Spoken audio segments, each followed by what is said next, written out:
Halo semua, untuk mata kuliah komunikasi massa, kali ini dalam video singkat saya akan menyampaikan tentang Use and Gratification Theory.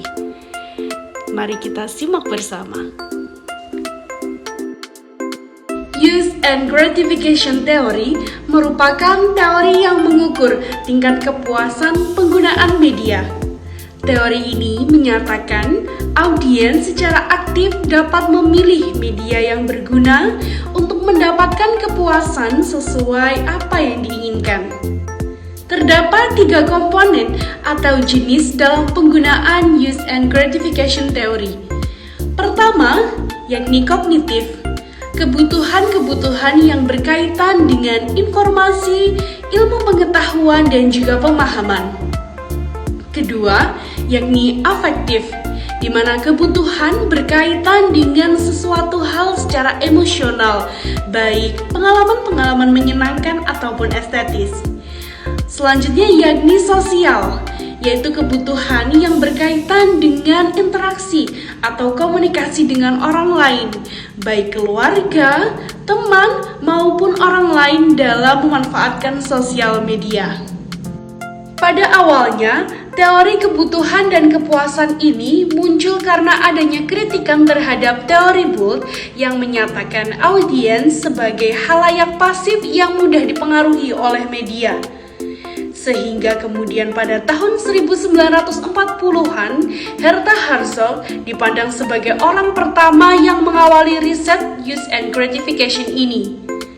Dan kemudian diuji pada pertama kali tahun 1959 oleh Elise Gans sebagai bentuk reaksi penolakan tuduhan dari Bernard Bergson bahwa bidang komunikasi tampaknya telah mati.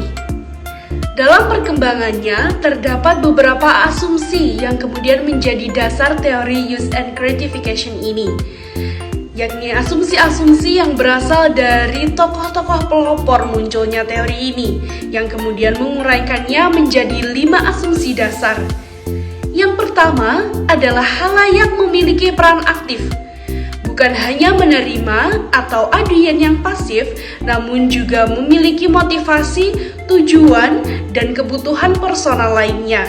Kedua, halayak bebas untuk memilih media. Contohnya, ketika kita ingin mendapatkan berita atau informasi, kita lebih memilih untuk menonton acara berita yang berada di televisi ataupun media lainnya. Begitu juga sebaliknya saat kita ingin menikmati atau membutuhkan hiburan. Ketiga, media bukan satu-satunya sumber pemuas. Media juga bersaing dengan bentuk-bentuk komunikasi lainnya dalam hal pilihan, kegunaan, dan perhatian untuk memuaskan kebutuhan konsumen. Keempat, tujuan pemilih media massa disimpulkan dari data yang diberikan anggota halayak atau audiens. Kelima, pencegahan signifikasi nilai kultural. Program atau muatan media harus bersifatkan global. Gans dan kawan-kawan menyatakan bahwa situasi sosial di mana audiens berasal turut terlibat dalam mendorong atau meningkatkan kebutuhan audiens terhadap media.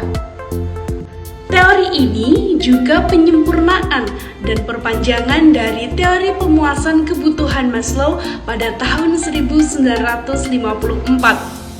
Teori hierarki Maslow menyatakan ada 5 tingkatan dalam kebutuhan manusia, dimulai dari kebutuhan fisiologis, kebutuhan rasa aman, kebutuhan sosial, kebutuhan ego, dan kebutuhan aktualisasi diri sebagai tingkatan paling tinggi.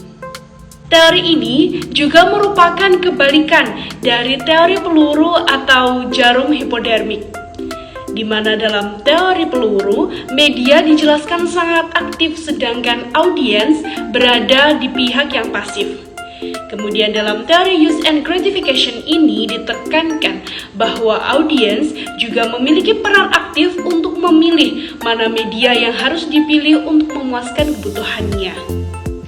Itulah tadi sedikit informasi tentang Use and Gratification Theory. Semoga bermanfaat dan terima kasih.